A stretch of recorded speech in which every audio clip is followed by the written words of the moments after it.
Hi, I'm Penny, and I run a 50c3 rescue for horses, and mostly we work with upper-level performance horses.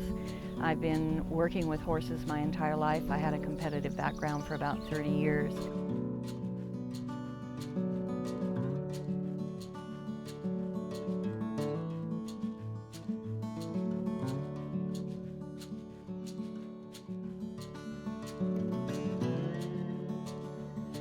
My name's Jessie Jo Stanfill, and I'm an equine trainer. I own Time to Shine Equine, and I've been professionally training for about 10 years.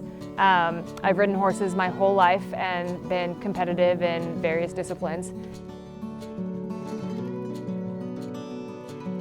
So I met Penny because I had a horse who was extremely special to me, and one day he came up super lame. He couldn't walk, and he definitely couldn't break into a trot. I thought that we had a metabolic issue going on. I took him to vets all over the Northwest, everything that I could think to do, and I had a mutual friend recommend, why don't you go see Penny? And you know, from my understanding and my experience at the time, I thought she was just another chiropractor. We had already tried that, it didn't work, but I had nothing to lose, and I loaded him up. I went to see Penny, and she put her hands on him, and literally within 30 seconds, after, mind you, 2 years of trying to find an answer for this horse, she put her hands on him, and she said, "Oh, sweetie, he's just got a hung pelvis. That's all it is." And I remember being like, "Okay, lady, I'm sure, but what else?" And sure enough, she fixed him in 30 seconds, and I had my horse back. I had to haul him back once a week for 6 weeks, and I had my 1D horse back.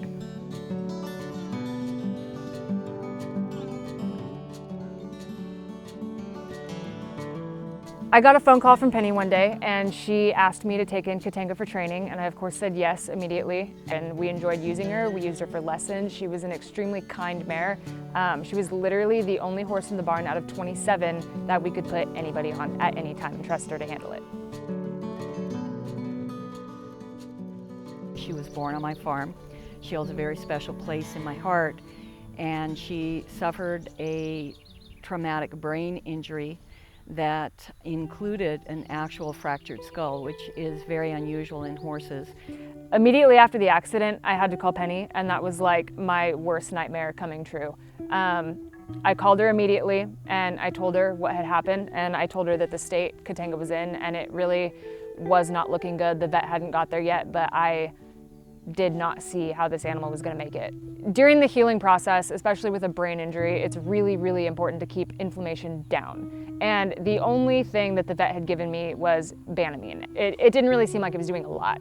So my friend Ron Spencer came over, and he has been working on a CBD product for the last 2 years. And he gave me the oil, and I gave it to Katanga.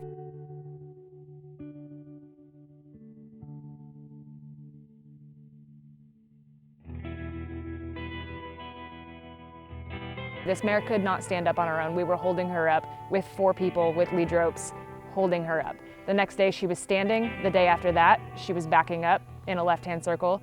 The day after that, she was walking forward. And the day after that, we loaded her up and we trusted her to haul to Penny's.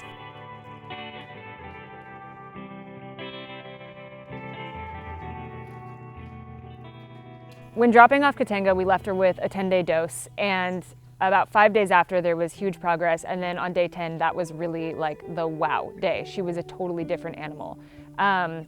The very next day, I got a phone call from Penny saying that she needed more because the mare started having seizures as soon as we pulled her off of the CBD.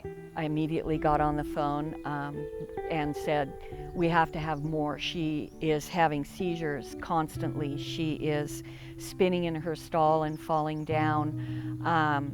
I can no longer go in to do treatments on her. Her eye on the side that the brain or the skull fracture was swollen shut. We had to treat it every day. It's actually regained its sight, which is unheard of. So these are all outcomes that we would not have had, in my opinion, without that missing puzzle piece of the CBD. At the time, my greatest hope was that she would become comfortable enough to be a pasture ornament, and that she would be viable. And I doubted that as a possibility, and we've so far exceeded that it's just heartwarming, and it's kind of magical.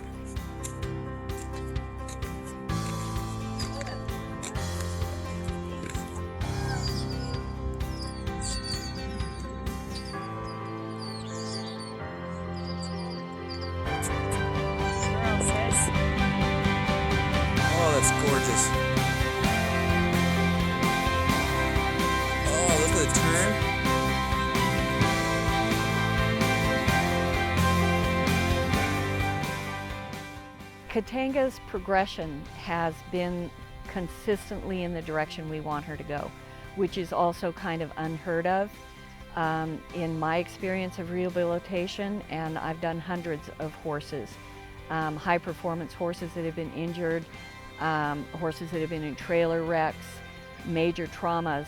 Generally you take 4 or 5 steps forward if you're having a good week with that horse, and then you have a few steps back. And one of the things I've observed with Katanga is it's been a continuous progression of improvement.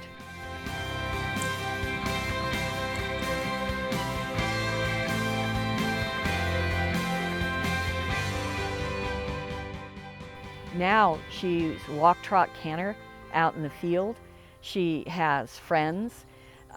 She recognizes other horses. She's no longer afraid of being around other horses, which was one of the things that concerned me early on. So she's back. We're actually considering trying her under saddle again. The healing is that great. So we are very, very excited. I'm over the moon with her progress, and it hasn't been that long.